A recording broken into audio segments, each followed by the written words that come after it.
Hey everybody, Matt Avery here with RunSignup and RaceDay scoring. Welcome back to another Timer Tip Tuesday. It is August the 6th. It's starting to become a little bit cooler somewhat, so we're getting ready for cross country upcoming this fall. We wanted to do a brief overview of cross country with RaceDay scoring, some best practices, as well as some things that changes and fixes that are coming soon related to cross country. So this is going to serve both as an overview if you're new to RaceDay scoring for cross country and an update webinar. So we'll give you some changes that are coming and that have been made since the last time we spoke about cross country.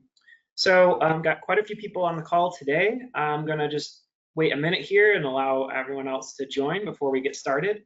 But before we do, just so you all know, we have a little panel on the right-hand side in GoToWebinar that you can use to submit any questions that you have about what we're going over today.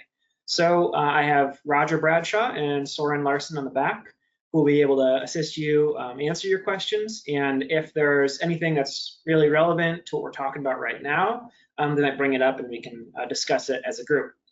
So feel free to shoot over any questions you got in that way. All right, well, looks like a good amount of people have shown up.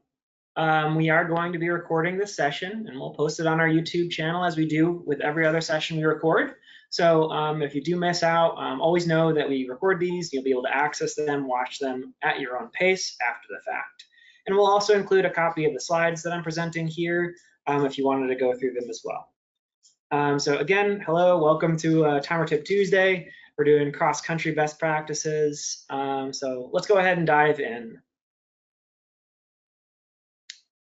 So today's agenda, we're going to be going over general setup layout for cross-country races and race day scoring, some best practices as we go through each step. I'm going to give you a couple of tips on things that you may want to change or common mistakes that people made or make that we see in support a lot. And then at the very end, we're going to go over some changes and fixes that we have on deck that are coming very soon. So we'll go through all the different parts of race day scoring that are related to cross country, creating a race, scored events, team types, team scoring setup, report customization, building and publishing, streams, locations, importing participants and teams, and then we'll finish it out. So let's dig in. So for cross country, many events are not hosted on RunSignup, right? So a lot of times what you find yourself doing is creating what we call a local race. When we say a local race in race day scoring, we're usually referring to just a non-RunSignup race. It's one you built that you just added to your database manually and you didn't pull it down from RunSignup first. So what's nice about race day scoring is you don't have to have the race on RunSignup in order to use RunSignup to host results. You can always create the race in race day scoring, and then when you create it, there's a little checkbox at the top that says publish to RunSignup. What that does is it allows you to basically use RunSignup only as a results provider. There will be a registration page, but no one's going to be able to register for it. You'll just use it for result publishing purposes, which is really nice because RunSignup has a really slick cross-country and team results display that you might be interested in checking out. Specifically for cross-country, it's really nice. So most of the time for cross-country, you are not importing from RunSignup. You don't have to go to runsignup.com, build the race, and then sync it down. You just create it in race day scoring and push it up. So when you do this, you just come into race day scoring, click create a new race. There's the checkbox to publish to RunSignup if you need to push online results. And you can always go back into that race creation wizard in race day scoring after setting things up for the first time under the sync settings menu, edit race. So a lot of times people get stuck on this. They create the race and they don't know how to go back to edit a distance or add another event. That's all in the sync settings page under edit race. So when you're building the race, you want to create registration events for each race that has a separate start time. And I'll go into detail on this later, but we typically suggest, and there's a whole bunch of different ways you can do things with race day scoring, as you may well know, we typically suggest that you have an event for each separate start time. So if you have a group of different runners that happen to be racing at the same time, boys and girls together maybe, you typically just want one event or one category for them, because you can always split things out later on based on their gender or their team type or any other number of pieces of data that you have in the system. It's just a whole lot easier if you have an event per start time effectively. There's a lot less setup you have to do at the front end if you do it that way. But there's all sorts of different ways you can do it, so we're not restricting you. I just think it's a little bit easier if you just have the one start time per scored event. But there's arguments to be made for the other way as well. So as always, if you want a recommendation on how to do your specific type of scoring scenario, shoot us an email and give us the details about your event. We'll be more than happy to give you an overview of what we would suggest in your situation. So once you get your registration event set up, and I'll just do a quick demo as we are working through this because it's a lot easier to show you. So let's say I wanted to come in and build a new race. In race day scoring, I would just click right here, create a new race after coming into manage races. So I'm going to come in, create a race, and I'll say my choose.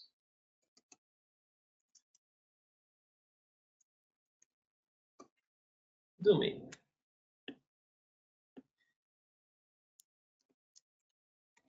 So I might have, boys JV,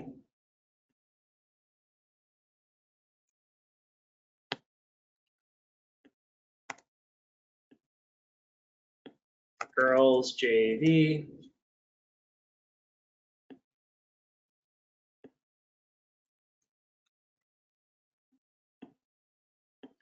boys varsity,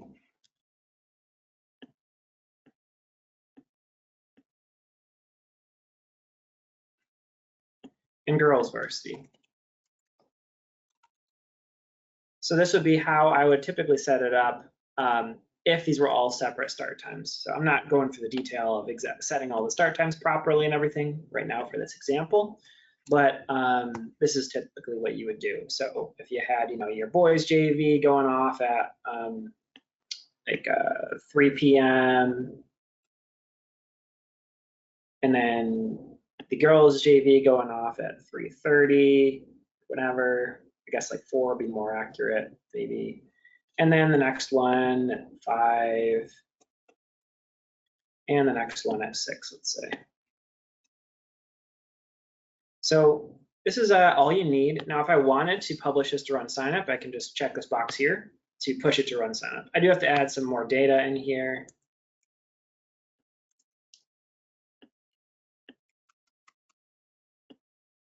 In order to push it to RunSignup. And then I just click create. I have to mark my events. And then I've got my little test race all set up and ready to go for scoring. So if I did need to update things, I could come in here and edit the race. For local races, you'd be able to add or adjust existing pieces of data here. Now that I've actually pushed it to RunSignup, I do have to go to RunSignup to adjust the information. But if it was a local race only and not integrated with RunSignup, I would have to, or I'd be able to adjust the stuff in line here. So if I did need to change the stuff after I pushed it to RunSignup, you would just go to the RunSignup links, go to the dashboard and edit in the race wizard there. But that's how you would do that. So I've got my little test race set up. So once I've got my registration events set up, I can come in and actually create scored events.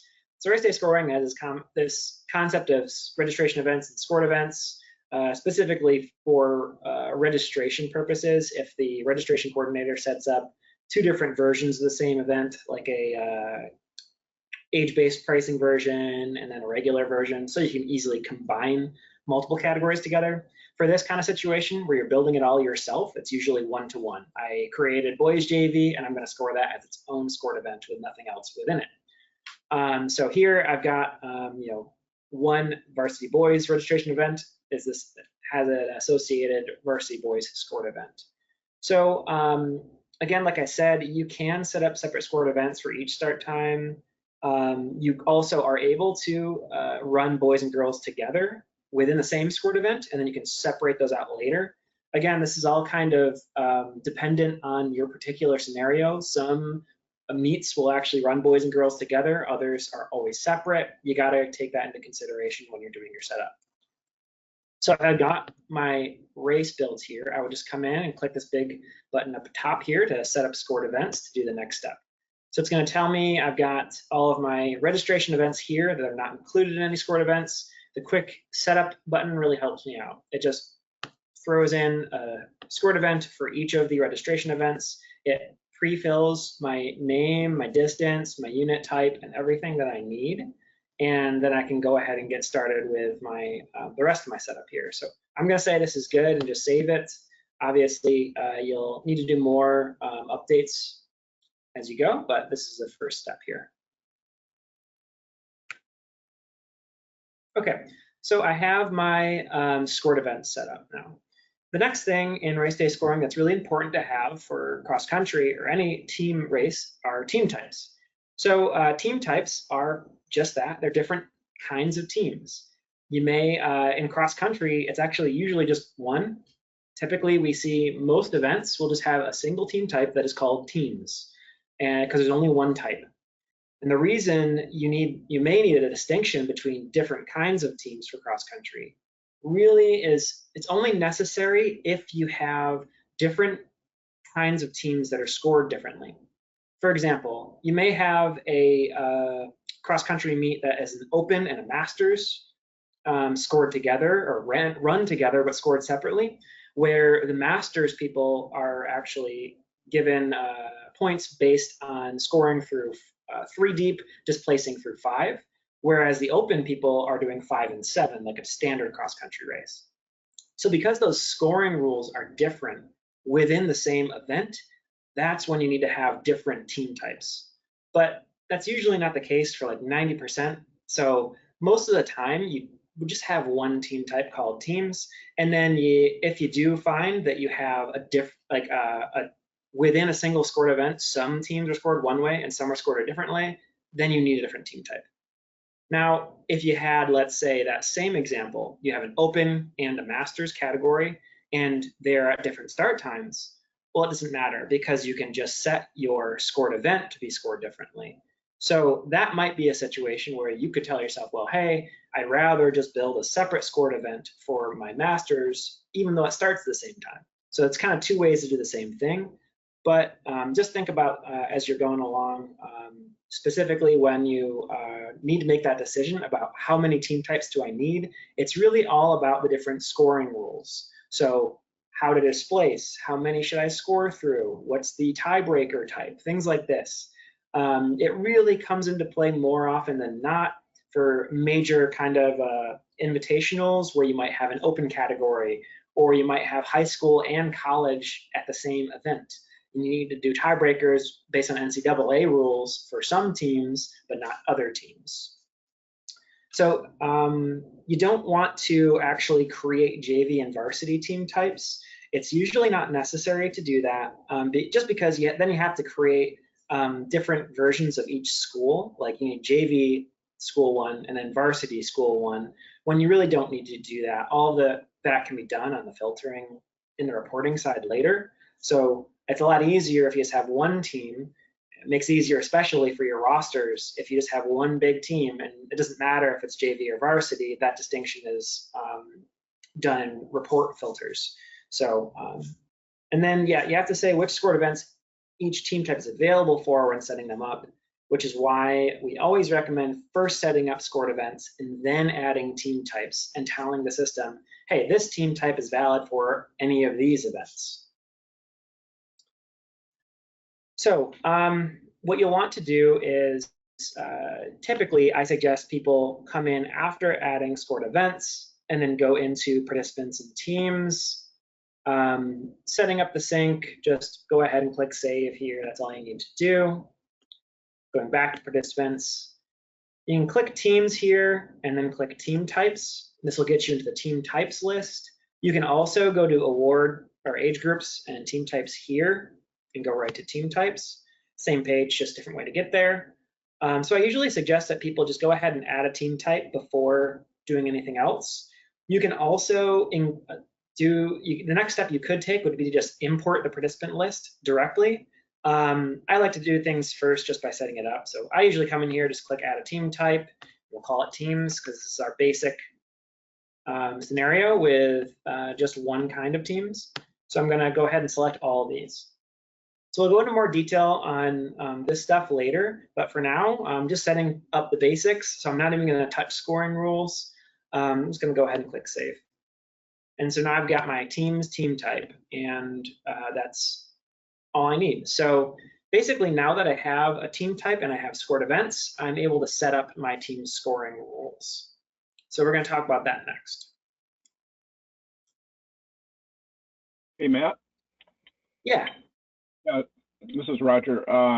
Probably the only other situation where the team type might come in play is if school size comes into play. Sometimes an invitation, like if you were doing a state meet, chances are you might have Division I, Division II, Division III, Class A, Class B. Those, yeah. I think that would have to be a team type. Yeah, that's true. Yeah, and specifically, it's like only if they're racing together, right? Because you could just have separate scored events for each. Well, I guess, yeah. Right. Yep. That, which happens probably more in invitationals than anywhere else. Yeah. All right, so after you've got scored events and at least with team types set up, that's when you want to start on the team scoring rules. So you'll see on the scored events page a team scoring button. You need to go in here and set this up. And this is what basically tells the system that this scored event is able to have team reports created for it. So you saw in the previous, as I was going through and building out a team type, you saw that there was like all of these rules down here and all of these settings for this type. I could set this up in advance, but the issue is I wouldn't actually be able to create any reports about teams because the scored event doesn't know anything about this yet. So first, what you have to do is actually come in and say, okay, this event, I'm definitely doing team scoring for. And so that's what you need to do. Very first step, come in, set up the team scoring rules for each of these events. So you'll just come in, click that green button, and then we'll go through all the different settings that you'd want to enable here and the ones that you probably want to ignore next.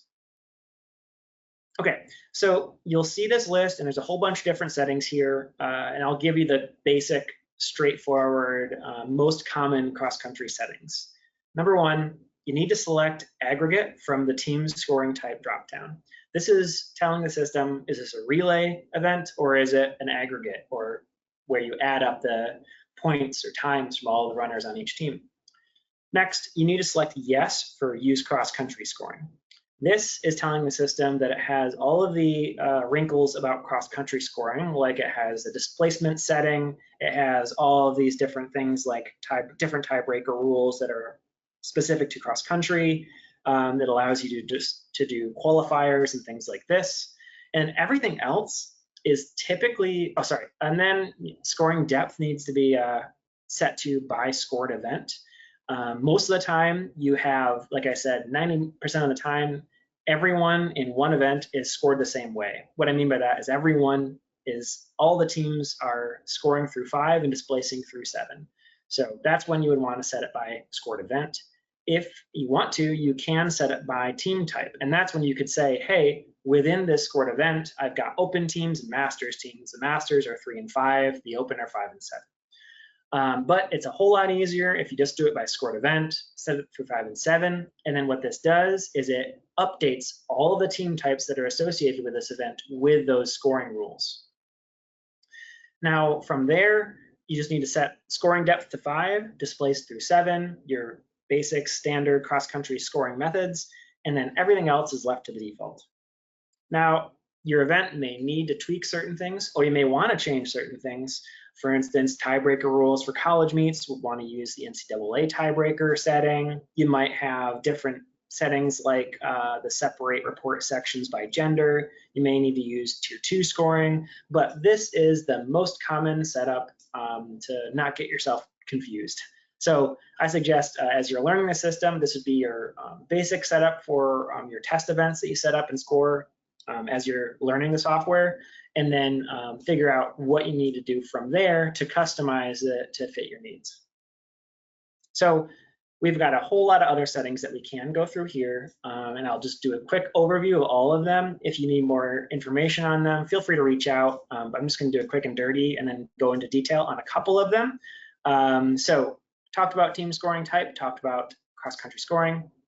Separate report sections by gender. I'm going to go into this a little bit further in another slide, but basically this is only to be used if this scored event has a mixture of gender within that event. So if you got boys and girls run together, then you probably want to use this separate report sections by gender. If you have boys and girls in different scored events, do not check this box because it's just going to confuse you. It's going to create multiple sections for you by default. So if you had separate scored events for boys and girls, you'll end up with reports that have sections within them that say like boys JV boys cross country results, which doesn't make any sense. It just should be boys JV cross country results, and then you'll have an empty section called boys JV girls cross country results, which really is confusing. So only use this if you are running mixed gender start times effectively. Tiebreaker rule, it depends. If you're using NCAA, if you're timing an NCAA event, use that rule. Otherwise, defer to whatever the officials in your area want to see. Team time display, it's a user preference, doesn't impact scoring. It'll basically change whether the total or average time will show in some reports. The team scoring depth, it depends. Again, if you have multiple team types that are scored differently, you need to set those differently. But for most people, it's 5 and 7.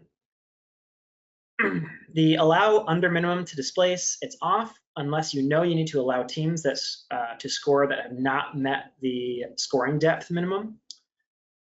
Minimum number of ghosted runners is off unless the race allows for teams to have ghosted runners added to teams that have not met the minimum required. Their time for the ghost runners will be equivalent to the last place finisher in the event. So if you want to say, instead of marking all of the teams that have not gotten 5 runners as incomplete, it will complete them automatically, but the time of the fake last runner for them, the 5th person, will be equal to the last runner, so it won't impact any of the scores of any of the other teams. They'll just be able to be shown as a complete team. Qualifier depth is a very specific setting. You should probably not touch it unless you know what you're using it for. It's off unless it's a qualifier race where you are sending teams and individuals to another meet. So your state meet, your regional qualifier, things like this. Tier 2 scoring is automatically creating new report sections for tier 2 athletes on each team.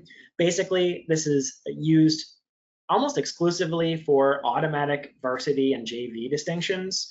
I don't like, coming from a cross-country background myself, the idea I don't like, but basically it is coaches don't report who's in varsity and JV before the event starts. They just, based on who was fastest that day, they pick the top 7 and those people are varsity, and then the next 7 are JV.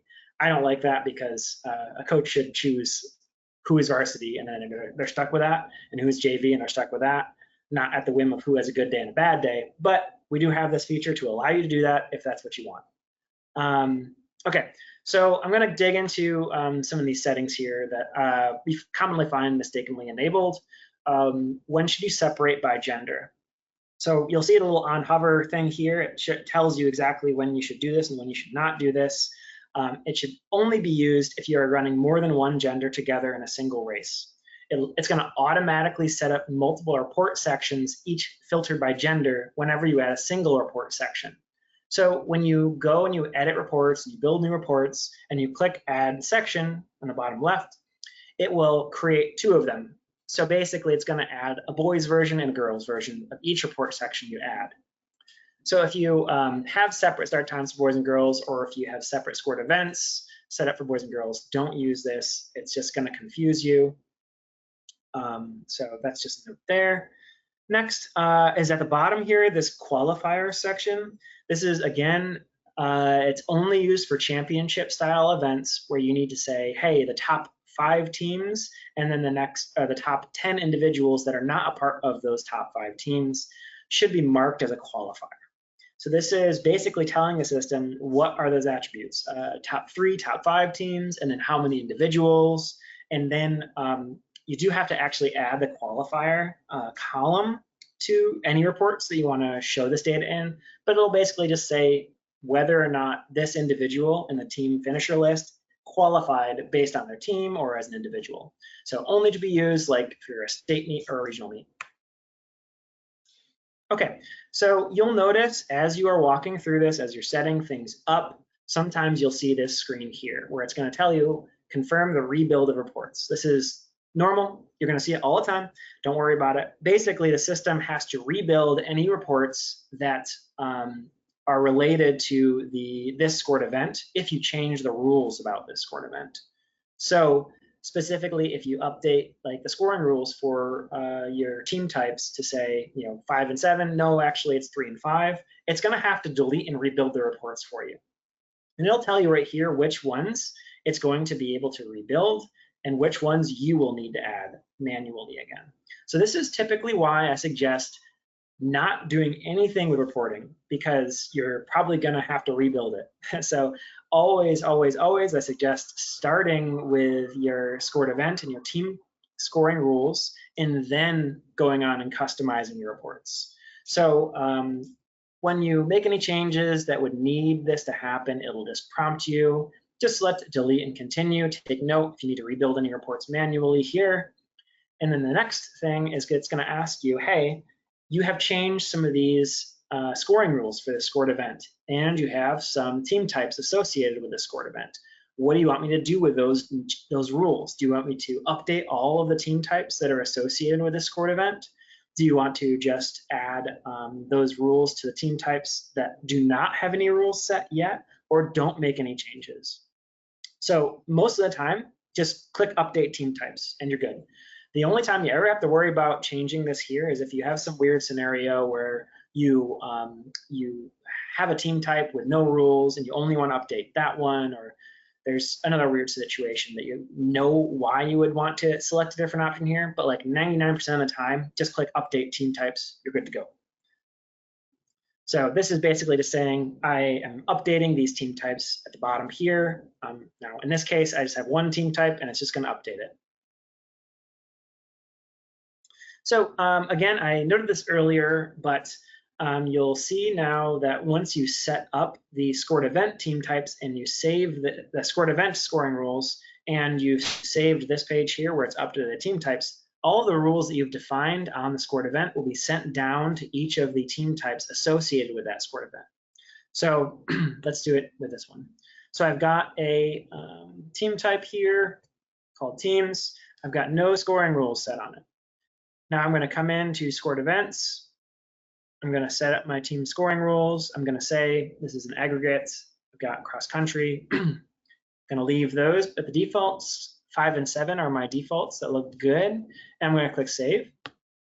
Now I'm going to delete and continue. The system's going to rebuild this one for me. And I'm going to update my team types. And it says I've successfully updated one team type. Great. So now if I come back into my team type list, I will be able to see all of those rules that I defined on my scored event applied down to this team type. So we're all good here.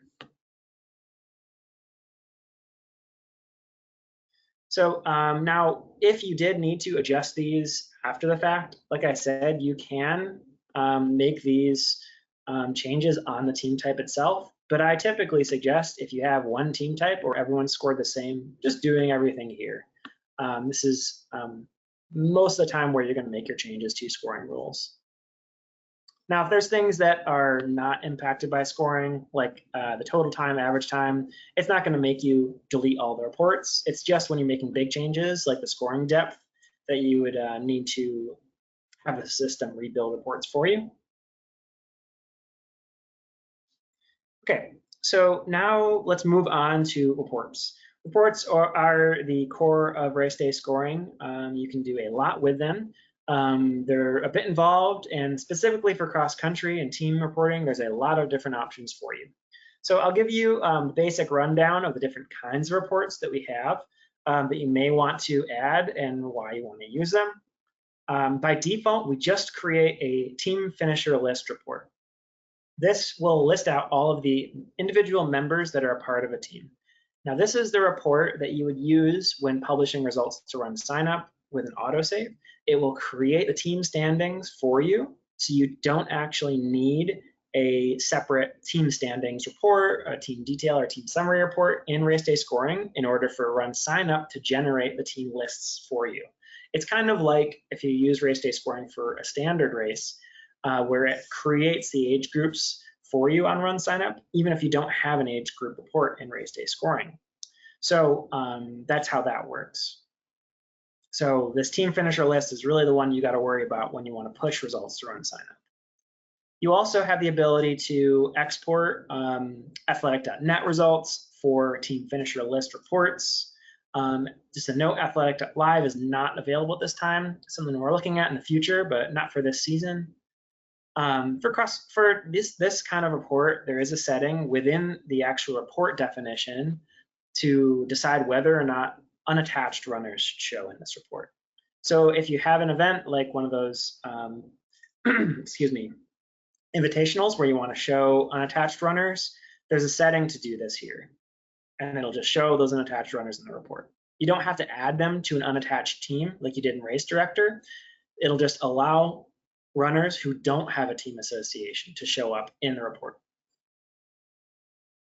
So you might want to actually create additional reports to check in on team standings. So you might want to be able to see a list of how the teams are doing, the order of the teams, and so on. You can do that, but I again suggest only building out these additional reports once you have set up all of your team scoring rules, so you don't have to rebuild everything if you need to make changes. You can add team rosters, and I'm going to go into detail into all of these different things here in the following slides. So this is the team finisher list. This is what it looks like. It's basically a ranking of participants who are members of a team. It does not include non-team members unless you have that setting enabled to show unattached runners. This is needed for RunSignup results, and it's critical that you leave in the score, and team place fields that you see here. So in this report, you'll see like the score of each runner, the team score, the team place, and so on. You need to leave that data in there in order for RunSignup to actually generate the team standings. So if you ran into a situation where you're like, hey, I did publish this team finisher list report, but RunSignup didn't show me the nice team tab interface where I can look through all the team results, well, you may, if you remove the score, and team place fields, RunSignup will not be able to generate those for you. So make sure you leave those in there. You can add other fields, just don't remove score, team place. So one thing of note with a team finisher list and all of the default reports in general for aggregate, if you have multiple team types, so you had your small school, large school, for instance, we don't know exactly how you want to handle that. So by default, we just combine all the team types into a single report for each scored event. Now that may or may not be what you want. So if you need to change this, you can come in, edit a report, and then change bottom right here or bottom left here. You can see I'm showing where you can change the team types for an existing report. You can change which team types should be included in this report. Additionally, you could just delete the reports and add custom ones yourself. And then when you build a report section for an event that has multiple team types, you'll see a dialog that'll pop up that'll say, hey, which team types should I include in this report you're going to add? And I'll show that in the next screen here. So I'm going to come in, I'm going to click Build Reports. And then after I have selected the event I want to create a report for, I then select the kind of report section I'm going to add to this report. And then it's going to ask me, hey, which team types should be included in this section? You can select multiple and it will combine those together. Or you can just pick one and then it'll just add one section just for NAIA, let's say. So this is how you would handle that situation where you wanted different reports for different team types that happen to be all running at the same time in the same scored event. So once you've got all your reports, team finish list reports set up, you can get started on setting up RunSignup results if you're doing that.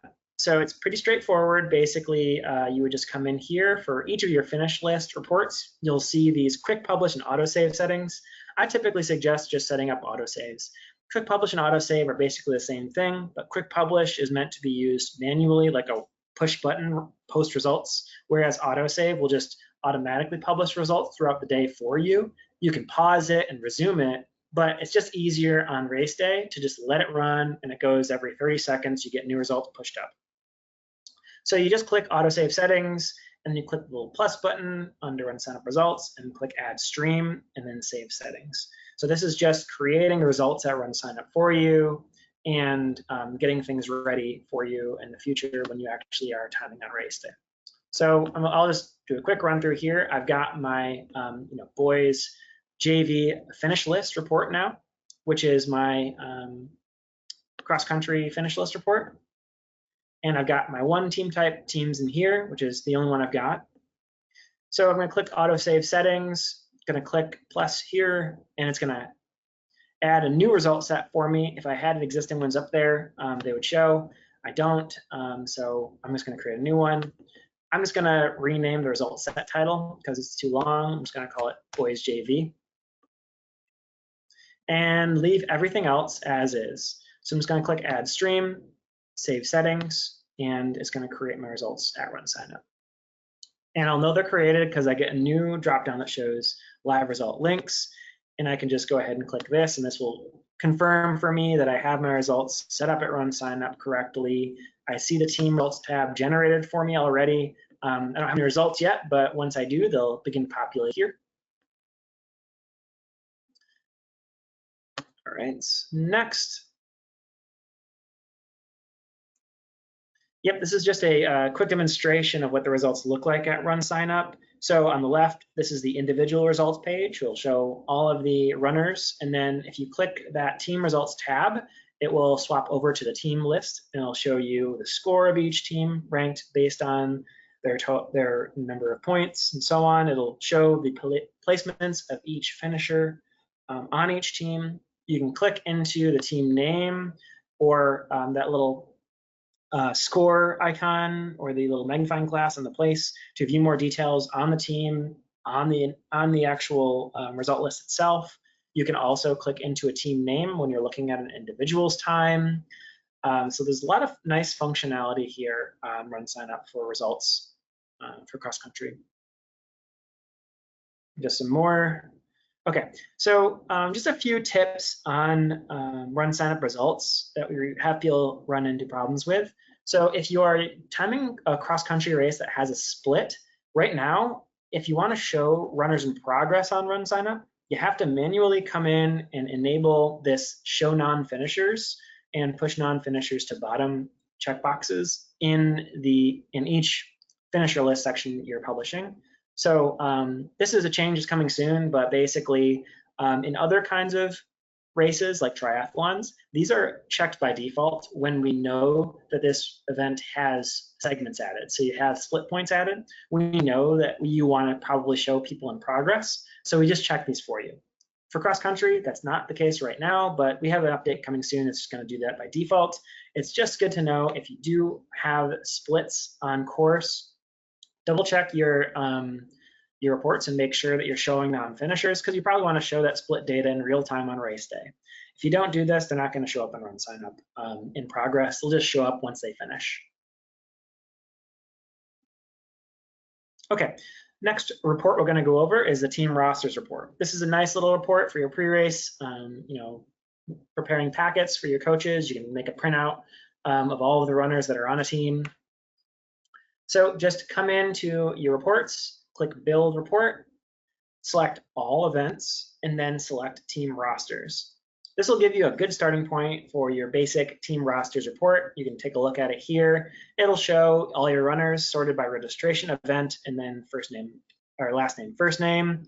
We put in some basic details like bib, gender, year, reg event, first name, last name.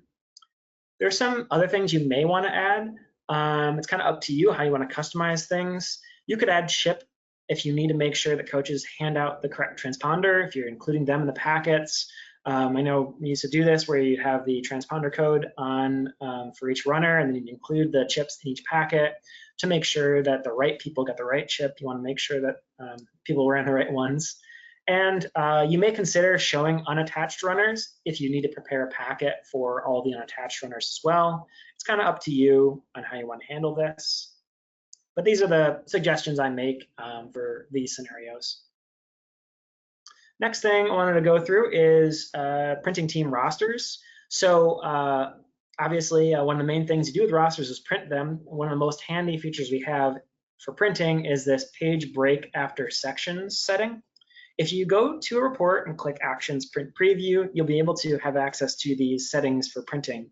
Specifically, print page breaks after sections is really nice for team rosters, because instead of just showing like this one shows in the right here, this team and that team, and then a page break in the middle of the team member list, which isn't what you want, this will spit out one page per team and then skip to the next page for the next team, and so on and so forth.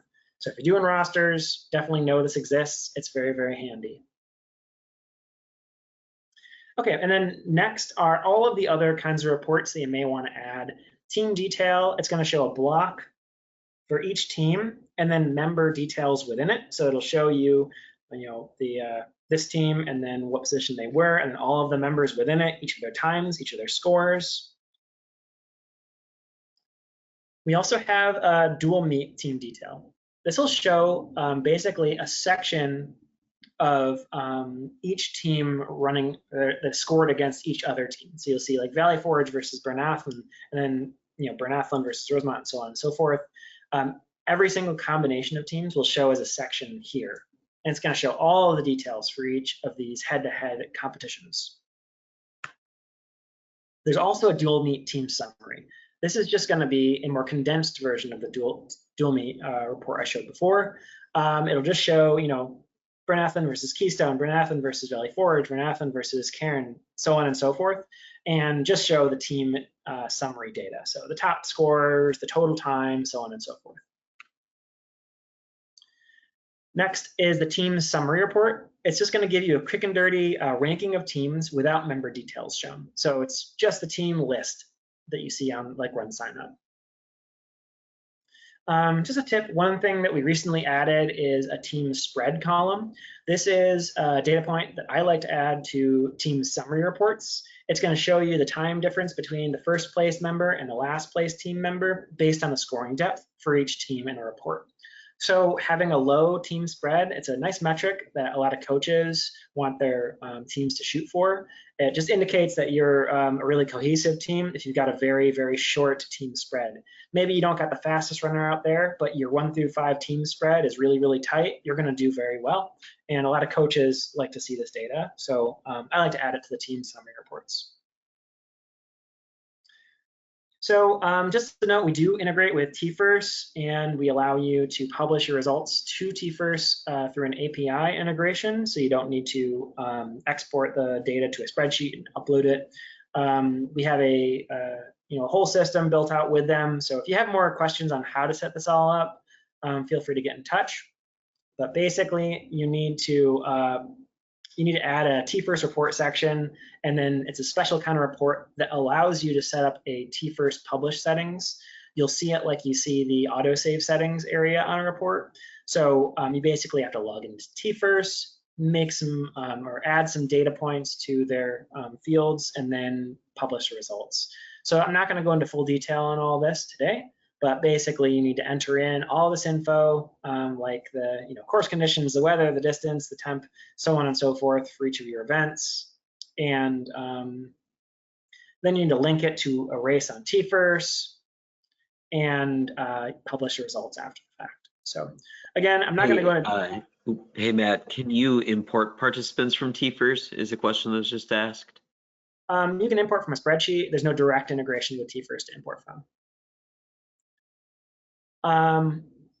Okay, so moving on, a few other things. There is a close finish report, which you could add. It's really nice if you have a photo finish system that you're using. It allows you to say, show me anyone who had any pairs of runners that were within 1 second of each other, for example, and it'll allow me to see those pairs in a report. So you could quickly check in and make sure that on your video finish system or your photo finish system that that the finisher determination was correct. And then you can actually come into raw reads and swap positions to swap the times between two runners if you need to change the result of a close finish. So just a nice little report if you want to check in on your photo finish system. So you'll see here what the close finish report looks like. It'll show the time of day for all of the finishes. It'll show you the delta between the two, the difference between the two, and the chip time, and the clock time, I'm sorry.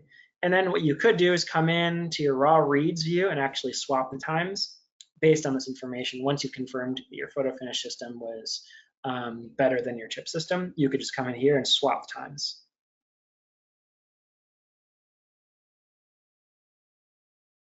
All right, so moving on. We're on the topic of finish links and photo finish systems and things. One of the things that you want to take into consideration when you're building out a race is what your main and backup systems are. Many timers that use finish links actually consider finish links as their main system and chip as their backup. So what they'll do is actually bring in the chip data and then bring in the finish links data, and the finish links data will kind of override the chip system data.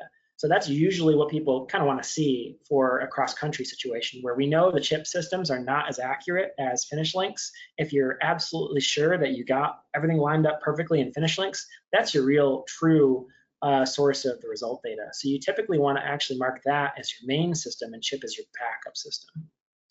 So with finish links, you want to make sure that you're setting your start times on finish links. They will get automatically basically applied to the finish links LAF files, and then that way we will actually get the data in proper time of day format in RaceDay scoring. Also, we can bring in marker reads from finish link start times in RaceDay scoring.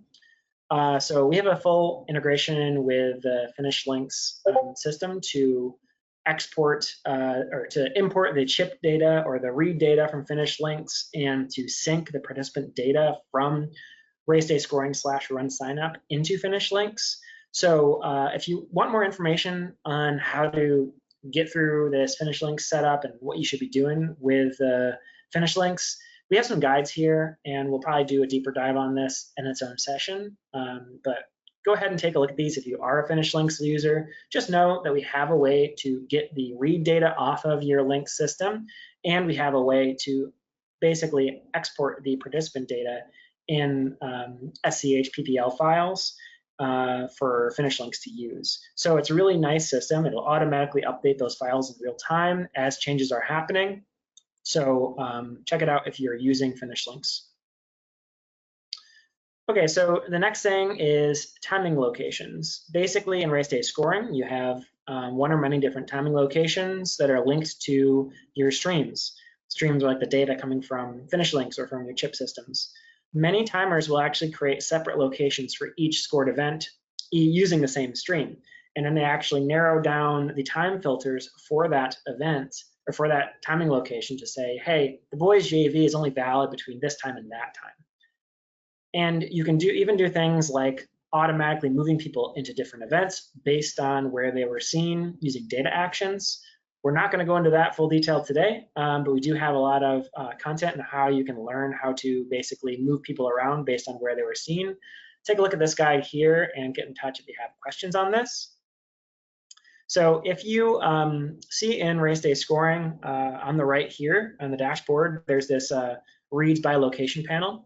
You now have the ability to just click the times, their green text here, to jump right down to the filter settings. So you can come in and adjust these on the fly if you need to, much easier than you used to.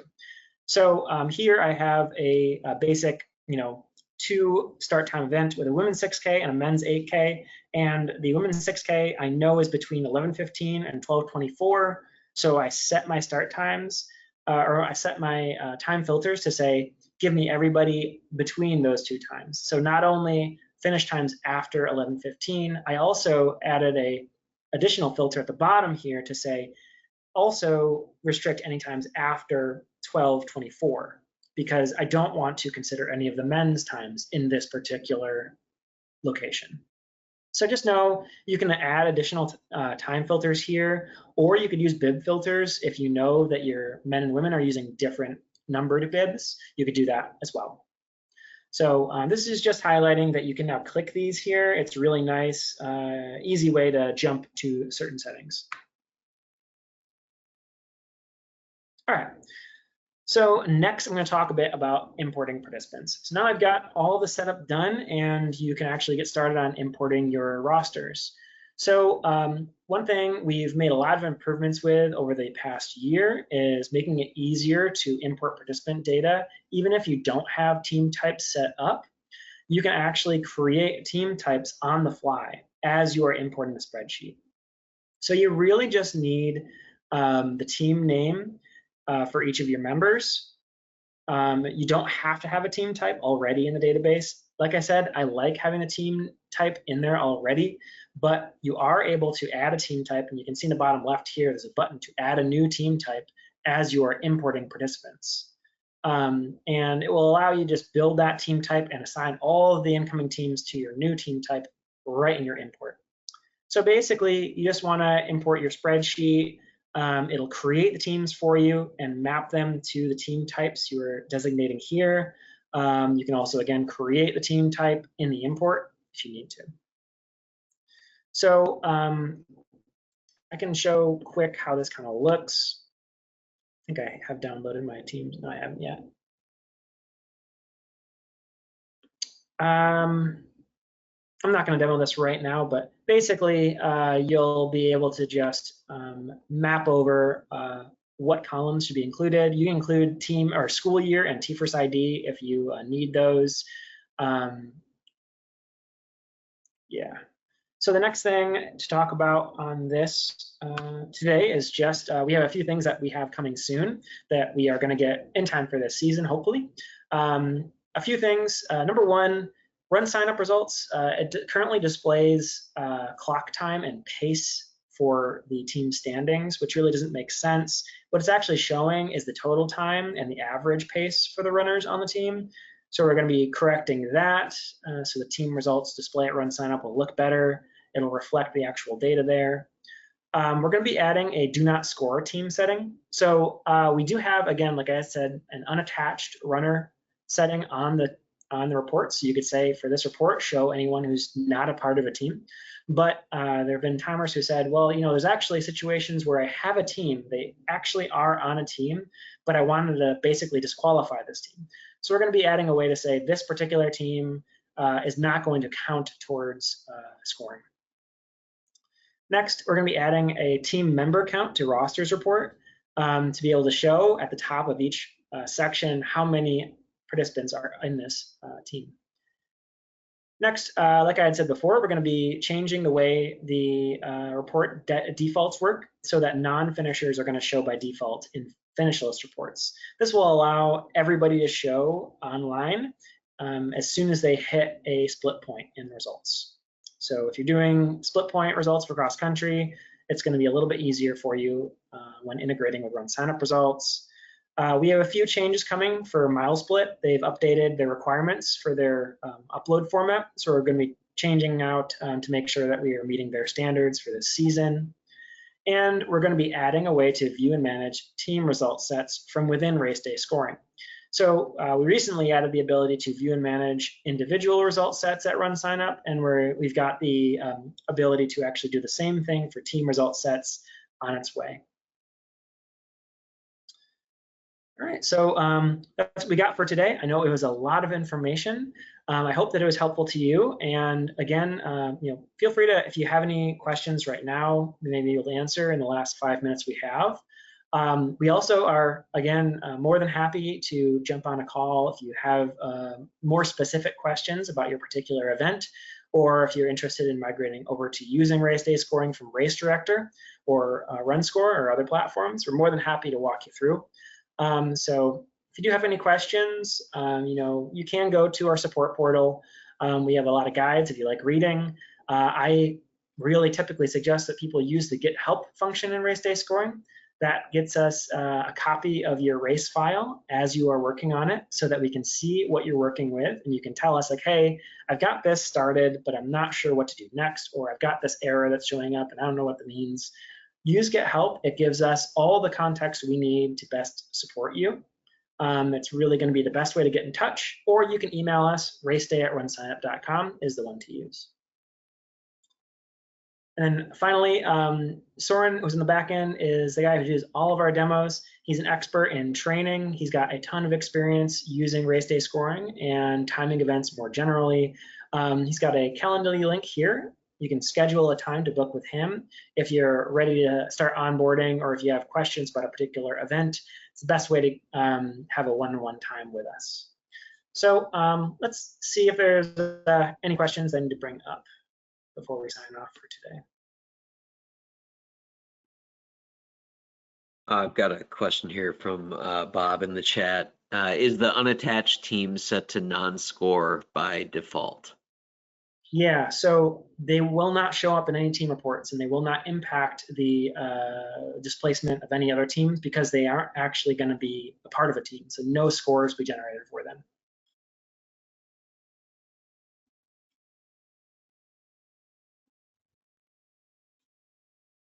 Let's see. Yeah, there's a few questions, good ones in here about like, hey, can you generate bib labels?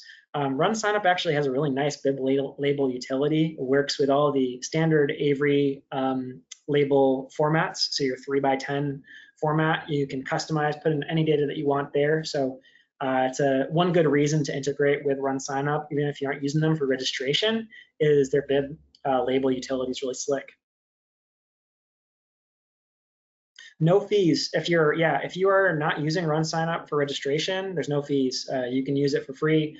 The only fee that RunSignup charges is when someone swipes their credit card and registers for an event using them. So all the utilities and services they provide otherwise are totally free to use.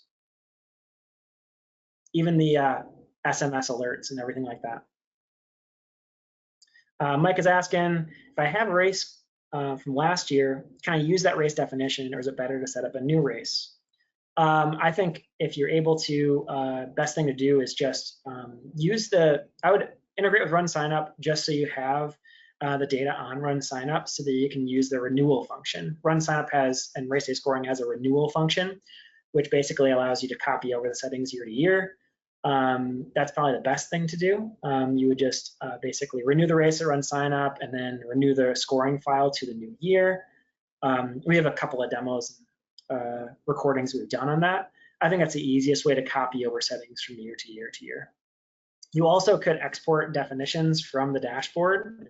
So on RaceDay scoring on the dashboard here, if you scroll down, there's this export race definitions. So you could export the full race or just the setup, and then you could import that into a new race when you build it, and it will copy over all the relevant settings you had from last year. It's kind of up to you. I'd play around with it, see what it works like, and see what it looks like to you, and see what best fits your process. Yeah, there's a fee for using RaceDay scoring. It's a subscription, but not for RunSignup. Like each and every race you set up on RunSignup, you don't have to pay to have each race up there. You don't have to pay to host results there. You don't have to pay to send SMS alerts. It's just you're paying for the scoring software itself. All right, well, I think we've gotten through all the questions. Thanks again for joining us today. We'll talk to you again at the next Timer Tip Tuesday. See you around.